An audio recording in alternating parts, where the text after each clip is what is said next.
السلام علیکم ورحمۃ اللہ تعالی وبرکاتہ۔ وعلیکم السلام ورحمۃ اللہ وبرکاتہ۔ درود شریف پڑھیں۔ اللہم صلی علی سیدنا شفیعنا حبیبنا کریمنا نبینا مولانا محمد بارک وسلم صلی اللہ علیہ وسلم علیکہ یا سیدی یا حبیبی یا رسول اللہ صلی اللہ تعالی علیہ وسلم۔ حاضر اور ناظر۔ حاضر کا مطلب کہ جہاں انسان موجود ہو جس جگہ تو اس جگہ کے لیے وہ حاضر ہے۔ ناظر کا مطلب کہ جہاں تک نگاہ پہنچے، جہاں تک انسان دیکھ سکتا ہے تو اس جگہ کے لیے وہ ناظر ہے۔ حضور صلی اللہ تعالیٰ علیہ وسلم حاضر بھی ہیں اور ناظر بھی ہیں۔ اس کا ثبوت اس سے پہلے درس میں قرآن شریف کی آیت سے آپ لوگوں نے سنا۔ آج کے درس میں حدیث کی روشنی میں کہ حضور صلی اللہ علیہ وسلم حاضر اور ناظر کیسے ہیں، تو اس سلسلے میں مشکوٰۃ شریف باب المعجزات میں حضرت انس رضی اللہ تعالی عنہ سے روایت ہے۔ وہ کہتے ہیں کہ حضور علیہ السلام نے حضرت زید اور جعفر اور ابن رواحہ ان کی خبر آنے سے پہلے لوگوں کو خبر موت دے دی، یعنی کہ یہ لوگ ایک جنگ میں تھے۔ حضور صلی اللہ تعالی علیہ وسلم مدینہ منورہ میں ہیں، لیکن کب حضرت زید شہادت حاصل کر رہے ہیں اور کب حضرت جعفر رضی اللہ تعالیٰ عنہ جام شہادت نوش فرما رہے ہیں، یہ تمام خبر حضور صلی اللہ علیہ وسلم مدینہ منورہ میں بیٹھے بیٹھے اپنے صحابہ کرام کو دے رہے ہیں۔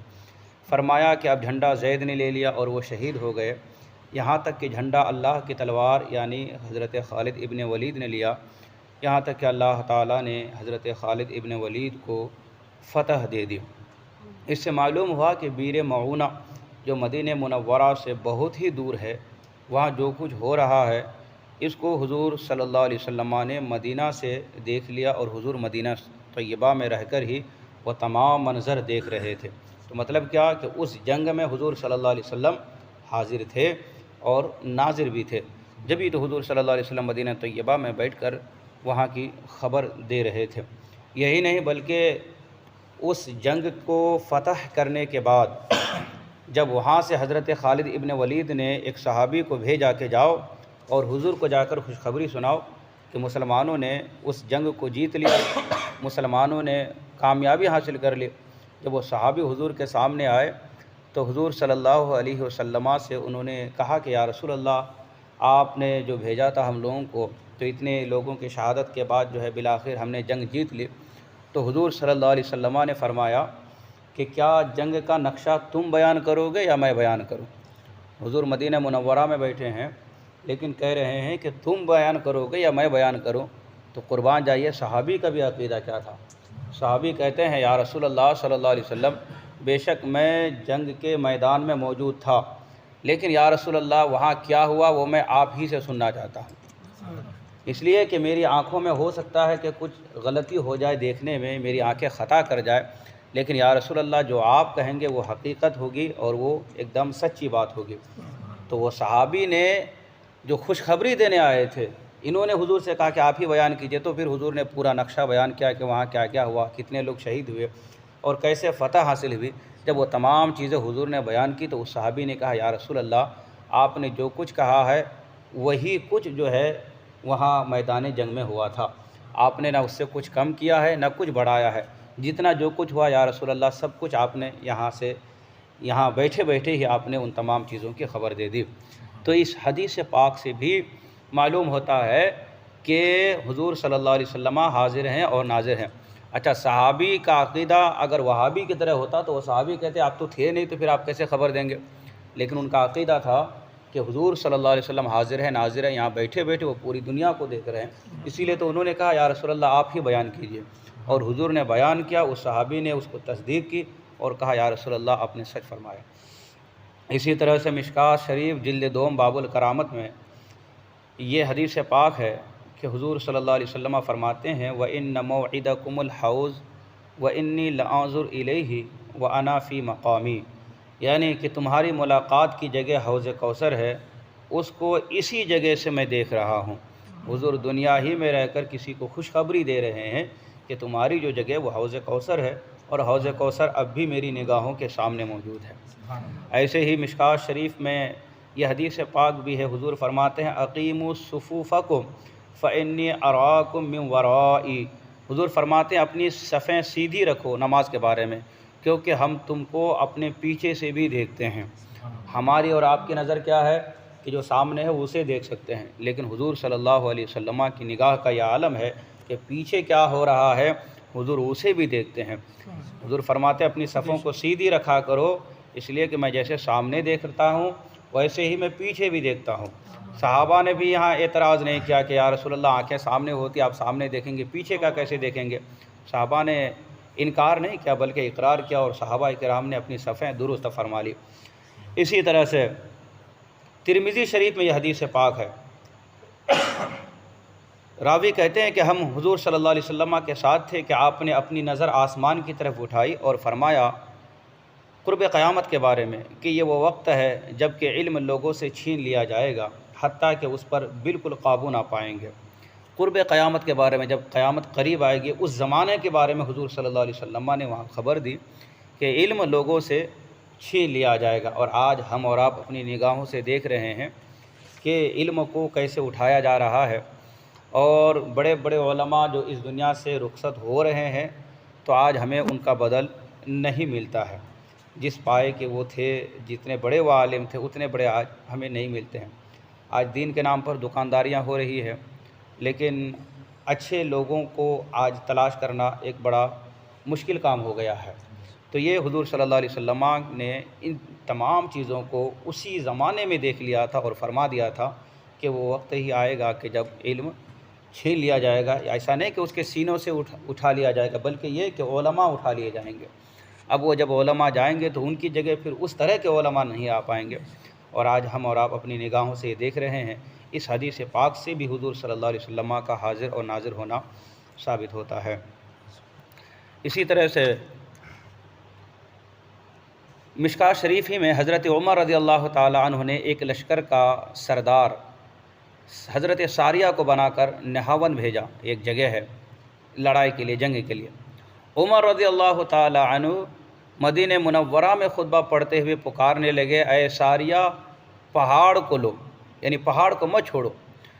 کچھ زمانے کے بعد اس لشکر سے قاصد آئے، انہوں نے بیان کیا کہ ہم کو دشمن نے شکست دے دی تھی، یعنی دشمنوں نے ہم کو ہرا دیا تھا، کہ ہم نے کسی پکارنے والے کی آواز سنی جو کہہ رہا تھا کہ ساریہ پہاڑ کو لو، تو ہم نے پہاڑ کو اپنے پیچھے لے لیا، تب خدا نے ہمارے دشمنوں کو شکست دے دی اور ہمیں فتح عطا فرمائی۔ یہ کون ہے؟ حضرت عمر رضی اللہ تعالیٰ عنہ، جو حضور کے غلام ہیں، مدینہ طیبہ میں بیٹھے، نہاون میں جنگ ہو رہی ہے، حضرت ساریہ امیر ہیں،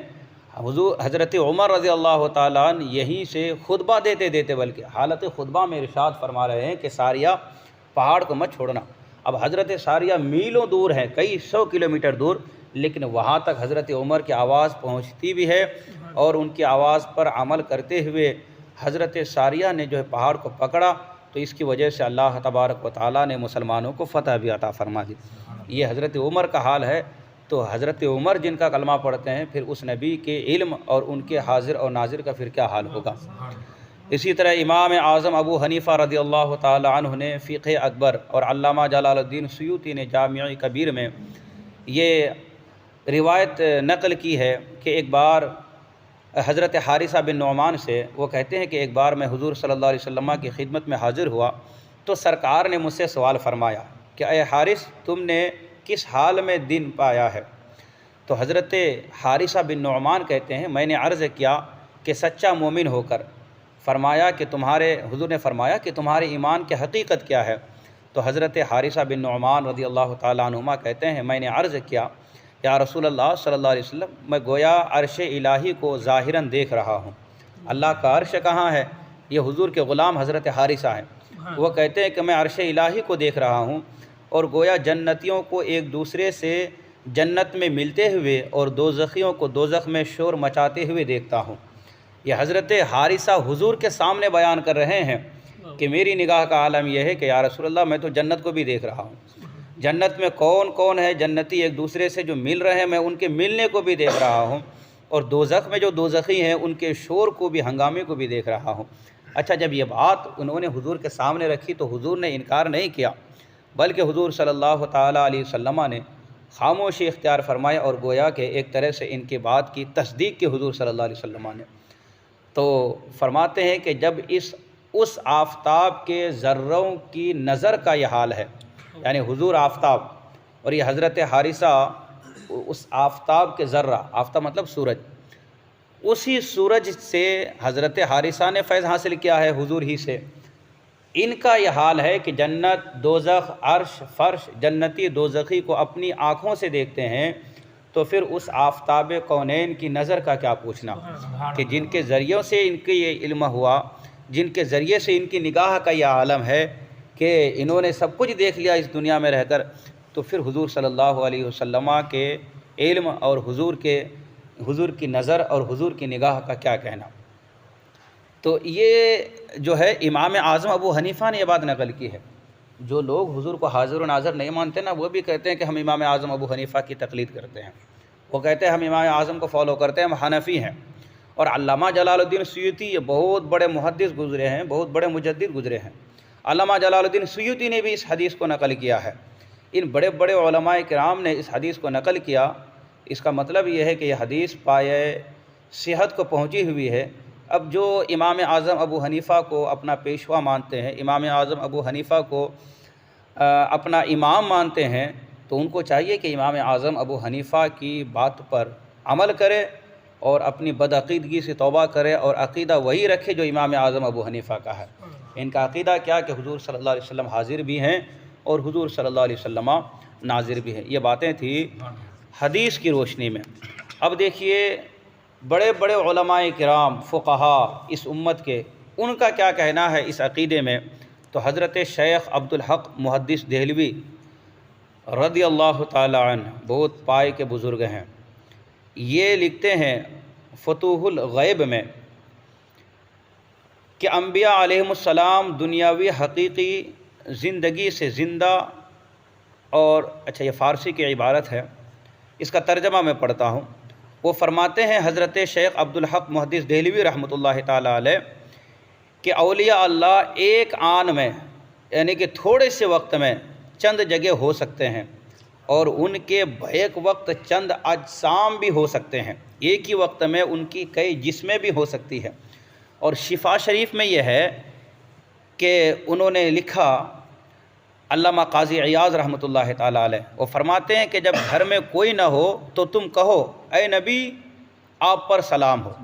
یعنی السلام علیکہ ایھا النبی ورحمۃ اللہ، یہ کہو۔ اس عبارت کے تحت علامہ قاری ملا علی قاری شرح شفا میں فرماتے ہیں کہ لِأَنَّ روح النبی علیہ السلام حاضر فی بیوت اہل الاسلام، مطلب کیا کہ سلام کہنے کا حکم کیوں دیا گیا کہ جب گھر میں داخل ہو تو حضور صلی اللہ علیہ وسلم کو سلام کہو۔ یہ وجہ بتاتے ہیں، کہتے ہیں اس لیے کیونکہ حضور صلی اللہ علیہ وسلم کی روح مبارک مسلمانوں کے گھروں میں حاضر ہیں۔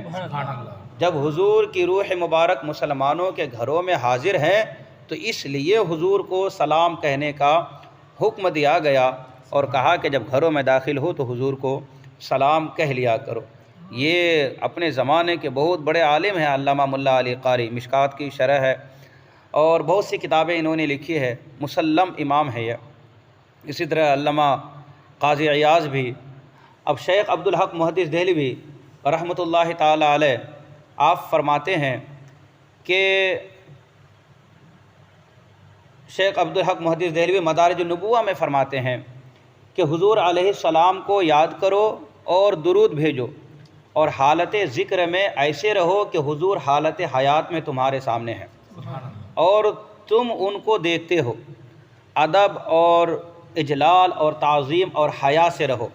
اور جانو کہ حضور علیہ السلام دیکھتے اور سنتے ہیں تمہارے کلام کو، یعنی تمہارے باتوں کو۔ اب عقیدہ کیا دے رہے ہیں حضرت شیخ عبدالحق محدث دہلوی؟ فرماتے ہیں کیونکہ حضور علیہ السلام صفات الہی سے موصوف ہیں، یعنی اللہ کی صفات سے موصوف ہیں، اور اللہ کی ایک صفت یہ ہے کہ اپنے ذاکر کا ہم نشین ہوں، یعنی کہ جہاں جہاں رب تبارک و تعالیٰ کا ذکر ہوتا ہے وہاں وہاں رب تبارک و تعالیٰ کی رحمتیں نازل ہوتی ہے۔ تو اس وجہ سے جہاں پر حضور کا ذکر ہوگا وہاں پر حضور علیہ الصلاۃ والسلام بھی موجود ہوتے ہیں۔ اسی لیے کہتے ہیں کہ تم ایسے بیٹھو کہ جیسے گویا حضور تمہارے سامنے ہو، تم حیا رکھو اور ادب کے ساتھ حضور کی مجلس میں بیٹھا کرو۔ اور امام ابن الحاج اور امام قسطلانی یہ فرماتے ہیں کہ ہمارے علماء نے فرمایا کہ حضور علیہ السلام کی زندگی اور وفات میں کوئی فرق نہیں، اپنی امت کو دیکھتے ہیں اور ان کے حالات اور نیت اور ارادے اور دل کی باتوں کو بھی جانتے ہیں۔ یہ آپ کو بالکل ظاہر ہے، اس میں کوئی پوشیدگی والی بات نہیں ہے۔ اسی طرح مرقات شرح مشکات میں ملا علی قاری فرماتے ہیں کہ حضرت امام غزالی رحمۃ اللہ تعالیٰ علیہ نے فرمایا سلم علیہ اذا دخلت فی المسجد فإنہ علیہ السلام یحضر فی المساجد۔ امام غزالی نے فرمایا کہ جب تم مسجدوں میں جاؤ تو حضور علیہ السلام کو سلام عرض کرو، کیونکہ آپ مسجدوں میں موجود ہیں۔ یہ عقیدہ کون دے رہے؟ امام غزالی رحمۃ اللہ تعالیٰ علیہ، اور اس کو نقل کیا ہے علامہ ملا علی قاری رحمۃ اللہ تعالیٰ علیہ نے، اور وہ کتاب ہے مشکات شریف کی شرح مرقات۔ اس کتاب کو وہ لوگ بھی پڑھتے ہیں لیکن نہ جانے عقیدہ کہاں سے لیا ہے کہ جن کی کتاب پڑھتے ہیں ان کا عقیدہ تو یہ ہے کہ حضور علیہ السلام مومنوں کے گھروں میں بھی حاضر ہوتے ہیں اور حضور علیہ السلام مسجدوں میں بھی حاضر ہیں، اسی لیے امت کو حکم ہوا کہ تم حضور کو سلام پیش کیا کرو۔ اور نسیم الریاض جو شفا شریف کی شرح ہے، قاضی عیاض جلد سوم میں فرماتے ہیں کہ انبیاء کرام جسمانی اور ظاہری طور پر بشر کے ساتھ ہیں اور ان کے باطن اور روحانی قوتیں ہیں، اسی لیے وہ زمین کے مشرقوں اور مغربوں کو دیکھتے ہیں، یعنی کہ مشرق اور مغرب، ایک کونا یہ دنیا کا، ایک کونا یہ دنیا کا، ایک دم لاسٹ میں، اور آسمانوں کی چڑچڑاہٹ بھی سنتے ہیں اور جبرائیل کی خوشبو بھی پا لیتے ہیں جب وہ ان پر اترتے ہیں۔ یہ انبیاء کرام جس طرح ظاہری حیات میں ان تمام چیزوں کو ملاحظہ فرما رہے تھے، اسی طرح اس دنیا سے پردہ فرمانے کے بعد بھی وہ اسی طرح حالات کو ملاحظہ فرماتے ہیں۔ اچھا، دلائل الخیرات کے خطبہ میں ہے کہ حضور علیہ السلام سے پوچھا گیا کہ آپ سے دور رہنے والوں اور بعد میں آنے والوں کے درود کا آپ کے نزدیک کیا حال ہے؟ صحابہ نے پوچھا یا رسول اللہ ہم حاضر ہیں، ہم درود پڑھتے ہیں، آپ سن لیتے ہیں، لیکن یا رسول اللہ جو آپ کے اس دنیا سے تشریف لانے کے بعد آئیں گے وہ آپ پر درود بھیجیں گے، یا یہ ہے کہ جب آپ اس دنیا سے ظاہری طور پہ رخصت ہو جائیں گے وہ درود بھیجیں گے، تو ان کے درود کا کیا حال ہوگا؟ تو حضور نے کیا جواب ارشاد فرمایا؟ حضور نے فرمایا ہم محبت والوں کے درود کو خود سنتے ہیں اور ان کو پہچانتے بھی ہیں۔ یہ نہیں کہ صرف ابھی ظاہری حیات میں۔ صحابہ نے جو سوال کیا تھا وہ سوال یہ تھا کہ بعد میں آنے والوں کے درود کا کیا حال ہوگا، مطلب کہ آپ کے اس دنیا سے پردہ فرمانے کے بعد۔ تو حضور نے فرمایا اس وقت بھی میں اپنے غلاموں کے درود کو جو مجھ پر بھیجیں گے میں اسے سنوں گا اور ان کو پہچانوں گا بھی۔ تو یہ وہی کر سکتا ہے کہ جو حاضر ہو اور ناظر ہو۔ جو بندہ اس دنیا سے چلا گیا اور رخصت ہو گیا تو اس کے بارے میں انسان اس دنیا میں کوئی بولے اسے کوئی خبر نہیں ہوگی، کوئی عام انسان اگر ہے، لیکن حضور کی شان یہ ہے کہ کسی دنیا کے کسی بھی کونے میں کہیں سے بھی درود بھیجو، حضور خود فرماتے ہیں کہ میں اس درود کو سن لیتا ہوں۔ اور اسی طرح سے شفا میں حضرت قاضی عیاض فرماتے ہیں کہ حضرت علقمہ رضی اللہ تعالی عنہ سے روایت ہے کہ جب مسجد میں داخل ہوتا ہوں تو کہتا ہوں سلام ہو آپ پر اے نبی اور اللہ کی رحمت اور برکات، یعنی السلام علیکہ ایھا النبی و رحمۃ اللہ وبرکاتہ۔ یہ کون کہہ رہے ہیں؟ حضرت علقمہ رضی اللہ تعالی عنہ، اور اس کی تائید ابو داؤد ابن ماجہ سے ہوتی ہے کہ ابو داؤد اور ابن ماجہ میں بھی اسی طرح کی حدیثیں ملتی ہیں کہ صحابہ کرام جب مسجد میں داخل ہوتے تو نبی صلی اللہ علیہ وسلم کو سلام کہا کرتے تھے۔ یہ خود صحابہ کرام کا عقیدہ تھا کہ بے شک حضور اگرچہ سامنے موجود نہیں ہیں، ظاہری طور پر ہمیں نظر نہیں آ رہے ہیں، لیکن عقیدہ تھا کہ حضور حاضر ہیں اور ناظر ہیں، ہمارے سلام کو سنتے ہیں اور ہمیں پہچانتے ہیں، اسی لیے تو صحابہ مسجد میں داخل ہوتے وقت حضور کو سلام کیا کرتے تھے۔ فقہاء علماء امت کی ان باتوں سے حضور علیہ السلام کا حاضر اور ناظر ہونا بخوبی واضح ہوا۔ اب ہم آپ کو یہ دکھاتے ہیں کہ نمازی نماز میں حضور علیہ السلام کے لیے کیا خیال رکھے۔ بعض تو وہ لوگ ہیں نا جو کہتے ہیں معاذ اللہ کہ نماز میں اگر حضور کا خیال آ جائے تو نماز نہیں ہوتی، بلکہ بیل اور گدھے کا خیال آنا یہ بہتر ہے معاذ اللہ حضور کے خیال آنے سے۔ اس طرح کا عقیدہ رکھتے ہیں، لیکن ہمارا عقیدہ کیا ہے کہ جب تک نماز میں حضور کا خیال نہ آ جائے تب تک ہماری نماز ہی نہیں ہوتی ہے۔ حضور صلی اللہ تعالیٰ علیہ وسلم کو صحابہ کرام نماز پڑھتے پڑھتے تکا کرتے تھے، بعض وقت مڑ کر ان کی نماز نہیں ٹوٹتی تھی۔ حضور نے نہیں کہا کہ تم پھر سے نماز پڑھ لو اس لیے کہ نماز میں مجھے دیکھا ہے۔ اور آج یہ کہتے ہیں کہ اگر حضور کا خیال آ جائے گا تو اس سے بہتر ہے معاذ اللہ کہ نماز میں گدھے کا اور بیل کا خیال آ جائے، تو ان کو وہ گدھے بیل مبارک ہو، اور ہمیں اہل سنت والجماعت کو حضور صلی اللہ علیہ وسلم کا خیال مبارک ہو۔ بعض عارفین نے یہ کہا ہے کہ التحیات میں یہ خطاب اس لیے ہے کہ حقیقت محمدیہ صلی اللہ تعالیٰ علیہ وسلم موجودات کے ذرہ ذرہ میں اور ممکنات کے ہر فرد میں سرایت کیے ہوئے ہیں۔ مطلب کیا کہ دنیا میں جتنی بھی چیزیں موجود ہیں اس کے ہر ذرے میں، اور جتنی بھی چیزیں ممکن ہے اس کے ہر فرد میں حضور صلی اللہ علیہ وسلم کی موجودگی ہے۔ حضور علیہ السلام حاضر و ناظر ہیں۔ پس حضور علیہ السلام نمازیوں کی ذات میں موجود اور حاضر ہیں۔ نمازی کو چاہیے کہ اس معنی سے آگاہ رہے اور اس شہود سے غافل نہ ہو، تاکہ اسے اور زیادہ نماز میں خشوع اور خضوع ملے۔ بھائی جب ہم یہ تصور کریں گے کہ حضور علیہ السلام کی شکل یا حضور علیہ السلام ان خوبیوں کے مالک ہیں، یہ کب ہم تصور کریں گے؟ نماز میں جب ہم کہیں گے السلام علیکم ایھا النبی، تو مطلب کیا ہوگا کہ اس وقت ہمارے اندر خشوع اور خضوع زیادہ پیدا ہوگا۔ لیکن جس کے ذہن میں حضور کا خیال ہی نہیں، وہ گدھے اور بیل کا خیال لے کر آئے گا، تو بتائیے اس کی نماز میں کیا خشوع اور کیا خضوع رہے گا۔ تو اسی لیے حضور علیہ السلام پر جب نماز میں درود پڑھا جاتا ہے نا، یعنی التحیات میں، تو اس وقت تصور میں حضور کا خیال رہنا چاہیے۔ احیاء العلوم میں امام غزالی فرماتے ہیں کہ وَقُلْ السلام علیکم ایھا النبی ورحمۃ اللہ تعالی وبرکاتہ، اور اپنے دل میں نبی علیہ السلام کو اور نبی علیہ السلام کی ذات پاک کو حاضر جانو، اور کہو السلام علیکم ایھا النبی ورحمۃ اللہ وبرکاتہ۔ یہ امام غزالی عقیدہ دے رہے ہیں کہ جب یہ بات آئے تو اپنے دل میں یہ خیال لاؤ کہ نبی علیہ السلام نبی علیہ السلام حاضر ہیں اور ناظر ہیں، اور پھر سلام کرو تو وہ سلام کرنے میں تمہیں لطف اور مزہ آئے گا۔ اسی طرح سے علامہ شیخ مجدد فرماتے ہیں کہ حضور علیہ السلام کو نماز میں خطاب کیا گیا، یعنی کہ وہ تحیات میں، گویا کہ اس طرح اشارہ ہے کہ اللہ تعالیٰ آپ کی امت میں سے نمازیوں کا حال آپ پر ظاہر فرما دیتا ہے، حتیٰ کہ آپ مثل حاضر کے ہوتے ہیں، اس کے اعمال کو سمجھنے میں، اور اس لیے کہ آپ کی حاضری کا خیال زیادتی خشوع اور خضوع کا سبب ہو جائے۔ فرماتے ہیں کہ حضور علیہ السلام کی حاضری کا جب خیال رکھے گا نا امتی اپنے ذہن میں، تو اس کو خشوع اور خضوع یہ زیادہ میسر آئے گا۔ اور یہ بھی عقیدہ حضرت علامہ شیخ مجدد رحمۃ اللہ تعالی علیہ دیتے ہیں۔ مسئلہ حاضر و ناظر پر بعض فقہی مسائل بھی موقوف ہیں۔ فقہا فرماتے ہیں، اب یہ تو تھا کہ بزرگان دین کا عقیدہ کیا ہے، اب ایک مسئلہ دیکھو۔ فقہاء کرام فرماتے ہیں کہ کسی کی بیوی مشرق میں ہو اور شوہر مغرب میں ہو، یعنی ایک ایسٹ میں ہے اور ایک ویسٹ میں ہے، اب کتنی دوری ہے، بیچ میں پوری دنیا ہے۔ اب بچہ پیدا ہوا اس کی بیوی کو، اور شوہر کہتا ہے کہ بچہ میرا ہے، تو بچہ اسی کے شوہر ہی کا مانا جائے گا۔ حالانکہ کتنی دوری ہے،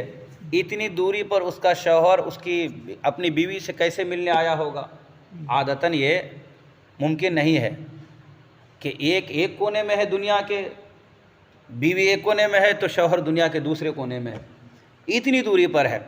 لیکن اس کے باوجود اگر بیوی کو بچہ ہوا اور شوہر کہے کہ یہ بچہ میرا ہے، تو کہا جاتا ہے کہ بچہ اسی کے شوہر ہی کا مانا جائے گا۔ کیوں؟ اس لیے کہ شاید یہ اللہ کا ولی ہو اور کرامت سے اپنی بیوی کے پاس پہنچا ہو۔ تو اللہ کا ولی اگر ہو تو کیا فرماتے ہیں علماء فقہا، مسئلہ یہ بتاتے ہیں کہ اس کے شوہر کا بچہ مان لیا جائے گا۔ کیوں؟ کہ عادتاً یہ سفر کرنا کسی انسان کے لیے بہت مشکل ہے، لیکن جو اللہ کا ولی ہوتا ہے وہ ایک پل میں ایسٹ سے ویسٹ پہنچ سکتے ہیں، ایک پل میں ویسٹ سے ایسٹ پہنچ سکتے ہیں، ان کے لیے یہ بات محال نہیں ہے، ان کے لیے یہ بات ممکن ہے۔ اسی لیے ہو سکتا ہے کہ وہ دعویٰ کرنے والا اللہ کا ولی ہو اور اپنی کرامت سے اپنی بیوی کے پاس پہنچ گیا ہو اور اسی وجہ سے وہ اس کا بچہ ہو، ہے نا۔ تو یہاں ایک اللہ کے ولی کی جب یہ شان ہو سکتی ہے کہ پل بھر میں جہاں چاہیں وہاں جا سکتے ہیں، تو پھر اللہ کے ولی کو جو مرتبہ ولایت جن کے صدقے میں ملی، یعنی حضور علیہ الصلاۃ والسلام، تو پھر ان کے رفتار اور حضور علیہ الصلاۃ والسلام کے مقام اور مرتبے کا کیا حال ہوگا۔ اسی طرح سے تفسیر روح البیان میں سورہ ملک کے آخر میں ہے، امام غزالی نے فرمایا ہے کہ حضور علیہ السلام کو دنیا میں سیر فرمانے کا اپنے صحابہ کرام کی روحوں کے ساتھ اختیار ہے۔ آپ کو بہت سے اولیاء اللہ نے دیکھا ہے، حضور علیہ الصلاۃ والسلام کو۔ اور اسی طرح سے علامہ جلال الدین سیوطی رحمۃ اللہ تعالیٰ علیہ فرماتے ہیں کہ اپنی امت کے اعمال میں نگاہ رکھنا، ان کے لیے گناہوں سے استغفار کرنا، ان سے بلاؤں کے دور ہونے کی دعا فرمانا، اور زمین کے کونے کونے میں آنا اور جانا اور اس میں برکت دینا، اور اپنی امت میں کوئی صالح آدمی مر جائے تو اس کے جنازے میں جانا، یہ چیزیں حضور علیہ الصلاۃ والسلام کا کام ہے کہ حضور علیہ السلام جس کے لیے چاہے اس کے استغفار کے لیے دعا فرمائے، جس کے لیے چاہے اس کے لیے بلاؤں مصیبتوں کے دور ہونے کے لیے دعا فرمائے، اور زمین کے جس کونے میں چاہیں وہاں جائیں اور برکتیں عطا فرمائے، اور امت میں جو نیک شخص ہے حضور چاہے تو اس کے جنازے میں بھی حاضر ہو جائیں۔ یہ کون فرما رہے ہیں؟ حضرت علامہ جلال الدین سیوطی رحمۃ اللہ تعالیٰ علیہ۔ اسی طرح سے امام جلال الدین سیوطی شرح صدور میں فرماتے ہیں،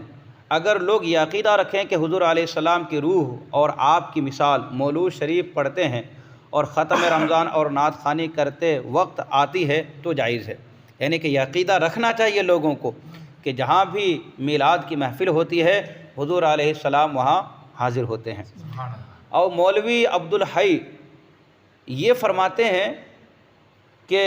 ایک شخص نعت خواں تھا اور حقہ بھی پیتا تھا، اس نے خواب میں دیکھا کہ نبی علیہ السلام فرماتے ہیں کہ جب تم میلاد شریف پڑھتے ہو تو ہم رونق افروز ہوتے ہیں مجلس میں، ہم خود مجلس میں حاضر ہوتے ہیں، مگر جب تمہاری مجلس میں حقہ آ جاتا ہے تو ہم فوراً مجلس سے واپس ہو جاتے ہیں۔ حضور علیہ السلام کو یہ باتیں چونکہ پسند نہیں حقہ وغیرہ، تو حضور مجلس سے واپس ہو جاتے، لیکن اس سے پہلے جب تک نعت خوانی ہوتی رہتی حضور علیہ السلام خود اس مجلس میں حاضر ہوتے تھے۔ ان تمام عبارات سے، ان تمام فقہائے کرام کی باتوں سے معلوم ہوا کہ حضور علیہ السلام کی نگاہ پاک ہر وقت دنیا کے ذرہ ذرہ پر ہے، اور نماز، تلاوت قرآن، محفل میلاد شریف اور نعت خوانی کے مجالس میں، اسی طرح صالحین کی نماز جنازہ میں خاص طور پر اپنے جسم پاک سے تشریف فرما ہوتے ہیں۔ ان تمام چیزوں سے یہی باتیں معلوم ہوئی۔ اسی طرح سے تفسیر روح البیان وغیرہ میں بھی اس چیز کا بیان ہے کہ حضور علیہ الصلاۃ والسلام حاضر بھی ہیں اور ناظر ہیں۔ چلیے آخری بات، تفسیر روح البیان میں سورہ فتح میں جہاں یہ آیت کریمہ انا ارسلناک شاہدا و مبشرا و نذیرا، اس کے تحت فرماتے ہیں کہ چونکہ حضور علیہ السلام اللہ کی پہلی مخلوق ہے، حضور علیہ السلام کو اللہ تبارک و تعالیٰ نے سب سے پہلے پیدا فرمایا،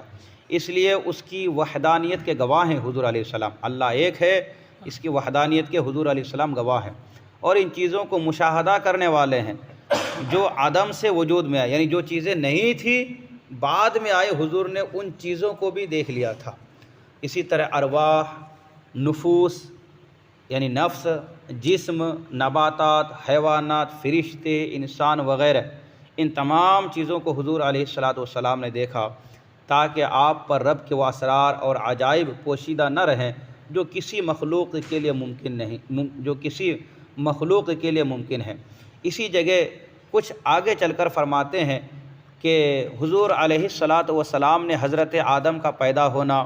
ان کی تعظیم ہونا اور خطا پر جنت سے علیحدہ ہونا، پھر توبہ قبول ہونا، آخر تک کہ ان کے سارے معاملات جو ان پر گزرے، یعنی حضرت آدم علیہ السلام پر، سب کو دیکھا، اور ابلیس کی پیدائش اور جو کچھ ابلیس پر ہوا حضور نے اس کو بھی دیکھا۔ اس سے معلوم ہوا کہ عالم ظہور میں جلوہ گری سے پہلے بھی ہر ایک کے ایک حالات کا حضور نے مشاہدہ فرمایا۔ ابھی چیز وجود میں نہیں آئی تھی، اس سے بھی پہلے حضور علیہ السلام نے ان چیزوں کو دیکھ لیا۔ یہی صاحب روح البیان آگے چل کر اسی مقام پر فرماتے ہیں کہ بعض اکابر نے فرمایا کہ ہر سعید کے ساتھ حضور علیہ السلام کی روح رہتی ہے، سعید مطلب نیک شخص کے ساتھ، اور جس وقت روح محمدی کی توجہ دائمی حضرت آدم سے ہٹ گئی تب ان سے نسیان اور اس کے نتائج ہوئے۔ یعنی کہ یہاں یہ کہ جب حضور علیہ السلام کی روح مبارک ہر نیک انسان کے ساتھ رہتی ہے تو پھر اس انسان سے غلطی کیسے ہو جاتی ہے، یہ تو حضرت آدم علیہ السلام سے ہم اس کو غلطی تو نہیں کہیں گے، لغزش تو نہیں کہیں گے، خطأ اجتہادی بول سکتے ہیں۔ حضرت آدم علیہ السلام، انبیاء کرام معصوم ہوتے ہیں گناہوں سے، حضرت آدم علیہ السلام نے پھر کیسے اس درخت سے کھا لیا جس درخت کے پاس رب نے تبارک و تعالیٰ نے جانے سے منع فرمایا اور کہا تھا کہ یہاں سے نہیں کھانا، جبکہ حضور کی روح ان کے ساتھ میں تھی۔ یا آج بھی نیک انسان کبھی کبھی گناہ کیسے کر جاتا ہے جبکہ حضور کی روح ساتھ میں ہے؟ تو اسی کا جواب یہ ہے کہ جب تک حضور صلی اللہ علیہ وسلم کی روح کی توجہ اس انسان کی طرف رہتی ہے تب تک تو انسان کوئی گناہ نہیں کر سکتا ہے، لیکن جیسے ہی حضور کی روح کی توجہ تھوڑی سی بھی ہٹتی ہے تب جا کر کے وہ انسان کچھ غلطی کر سکتا ہے۔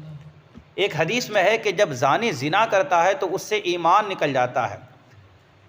روح البیان میں اسی جگہ ہے کہ ایمان سے مراد توجہ مصطفیٰ ہے، یعنی حضور علیہ السلام کی توجہ اس سے ہٹ جاتی ہے۔ اگر حضور توجہ فرمائے تو کوئی انسان گناہ کیسے کر سکتا ہے، لیکن جیسے ہی حضور علیہ السلام کی توجہ تھوڑی ہی دیر کے لیے صحیح اگرچہ ہٹ جاتی ہے تو جا کر وہ انسان گناہ کر بیٹھتا ہے۔ یعنی جو مومن کوئی اچھا کام کرتا ہے تو حضور علیہ السلام کی توجہ کی برکت سے کرتا ہے، اور جو گناہ کرتا ہے وہ اس کی طرف کی بے توجہی کی وجہ سے ہوتا ہے۔ اس سے بھی حضور علیہ السلام کا حاضر اور ناظر ہونا بخوبی ثابت ہوا۔ اب آخر میں امام اعظم ابو حنیفہ رضی اللہ تعالی عنہ کا قصیدہ سماعت کیجیے۔ وہ فرماتے ہیں وَإِذَا سَمِعْتُ فَعَنْكَ قَوْلًا طَيِّبًا وَإِذَا نَظَرْتُ فَلَا أَرَى إِلَّاكَ، یعنی حضرت امام اعظم ابو حنیفہ رضی اللہ تعالیٰ عنہ حضور کی شان میں کیا عرض کرتے ہیں، کہتے ہیں جب میں سنتا ہوں تو حضور آپ ہی کا ذکر سنتا ہوں، اور جب دیکھتا ہوں تو آپ کے سوا کچھ مجھے نظر ہی نہیں آتا ہے۔ یہ امام اعظم ابو حنیفہ ہے کہ یہ کہتے ہیں کہ میں جہاں بھی دیکھتا ہوں مجھے حضور ہی نظر آتے ہیں۔ تو ان کا عقیدہ کیا کہ حضور علیہ السلام بھی ہر جگہ حاضر اور ناظر ہیں۔ امام صاحب کوفہ میں رہ کر حضور علیہ السلام کو ہر طرف دیکھتے ہیں۔ جب امام کی نظروں کا یہ حال ہے کہ کوفہ میں رہ کر یہ جہاں بھی دیکھتے ہیں حضور ہی ان کو نظر آتے ہیں، اور امام کو یہ مقام کیسے ملا؟ حضور ہی کے صدقے میں ملا، تو پھر حضور علیہ السلام کے مقام اور مرتبے کا کیا کہنا۔ تو یہ باتیں تھیں کہ جن سے حضور علیہ السلام کا حاضر اور ناظر ہونا ثابت ہوا کہ حضور علیہ السلام ظاہری حیات میں بھی حاضر و ناظر تھے جس طرح سے، اسی طرح ہمارے آنکھوں سے اوجھل ہونے کے بعد یعنی اس ظاہری زندگی سے پردہ فرمانے کے بعد بھی حضور علیہ السلام حاضر ہیں اور ناظر ہیں۔ یہی ہم اہل سنت والجماعت کا عقیدہ ہے، یہی عقیدہ صحابہ کرام کا تھا، یہی عقیدہ پچھلے 1450 سال سے چلا آ رہا ہے۔ لہٰذا ہم اور آپ اسی عقیدے پر قائم رہیں، اور جو کہے کہ حضور علیہ السلام معاذ اللہ حاضر نہیں ناظر نہیں تو وہ صحابہ کرام کے عقیدے سے الگ ہیں، وہ بزرگان دین، اولیاء کرام، فقہا، مجددین اسلام 1400 سال کا جو پرانا عقیدہ چلا آ رہا ہے وہ تمام عقیدے سے وہ الگ ہیں۔ اس لیے عقیدہ وہی رکھو جو پرانا ہے، اور پرانا یہی کہ تمام امت کا اس بات پر اجماع ہے کہ حضور علیہ السلام حاضر و ناظر ہیں۔ اس کے ثبوت میں آپ نے قرآن پاک سے آیتیں سنی، احادیث طیبہ سنی۔ آج کی مجلس میں آپ حضرات نے احادیث کی روشنی میں بھی اور اقوال فقہا کی روشنی میں بھی ان باتوں کو سنی۔ اللہ تبارک و تعالی ان باتوں کو ہمارے سینے میں محفوظ فرما دے اور ہم اس کی حفاظت کر سکیں۔ ہمارے علم میں، عمل میں، تقوی طہارت میں مولا برکت عطا فرمائے، اور یا اللہ اس بابرکت محفل کو اپنی بارگاہ کرم میں قبولیت کا درجہ عطا فرما۔ الہ العالمین مولا تعالی ہم سب کو مسلک حق، مسلک اعلیٰ حضرت پر قائم و دائم فرما۔ بد مذہبوں کی بد مذہبیت سے، گمراہوں کی گمراہیت سے مولا تعالی ہماری حفاظت فرما۔ یا الہ العالمین اس محفل کی برکت سے اور سیدنا غوث پاک رضی اللہ تعالی عنہ کے صدقے اور توسل سے مولا فلسطین کے مسلمانوں پر رحم فرما، یا اللہ تو کریم ہے ان پر کرم فرما، قبلہ اول کی مسجد اقصیٰ کی مولا تو حفاظت فرما، جتنے بھی مسلمان شہید ہوئے مولا تعالیٰ ان کے درجات کو بلند سے بلند تر فرما، یا الہ العالمین جو زخمی ہیں جو بیمار ہیں مولا اپنی شان رحیمی سے کریمی سے مولا تو بغیر دوا کی شفا دینے والا ہے، اپنے حبیب کے صدقے توسل سے، اپنے نیک محبوب بندوں کے صدقے توسل سے ان تمام بیماروں کو مولا، ان تمام زخمی مسلمانوں کو شفا کاملہ عاجلہ نصیب فرما، صحت اور تندرستی عطا فرما، تمام فلسطینی مسلمانوں کی ہمت کو حوصلوں کو بلند سے بلند تر فرما، ان کے اندر طاقت قوت توانائی عطا فرما، یا اللہ فلسطینی مسلمانوں کو کامیابی کامرانی عطا فرما، مولا ان کی غیبی امداد فرما، یا الہ العالمین جو مسلم حکمراں ہیں مولا ان کے دلوں میں فلسطینی مسلمانوں کے لیے بالخصوص ہمدردی پیدا فرما، یا الہ العالمین اسلام کا سنیت کا مسلک حق مسلک اعلیٰ حضرت کا بول بالا فرما، ہمیں جب تک اس دنیا میں رکھ مولا اسی مسلک کے مطابق ہمیں زندگی بسر کرنے کی توفیق عطا فرما، جب موت ہو تو مولا اسی مسلک مہذب مسلک اعلیٰ حضرت پر ہمیں موت نصیب فرما۔ اللہم ربنا تقبل منا انکا انت السمیع العلیم وتب علینا انکا انت التواب الرحیم۔ الہ العالمین جن لوگوں نے حاضری دی مولا تعالیٰ سب کی حاضری کو قبول فرما، سب کے نیک جائز مقاصد میں ارادوں میں مولا کامیابی و کامرانی عطا فرما، سب کو مولا بہتر سے بہتر جزا اور صلہ عطا فرما، وصلی اللہ تعالی علی خیر خلقہ و نور عرشہ وعلی آلہ و اصحابہ اجمعین برحمتک یا ارحم الراحمین، حق لا الہ الا اللہ محمد رسول اللہ صلی اللہ علیہ وسلم۔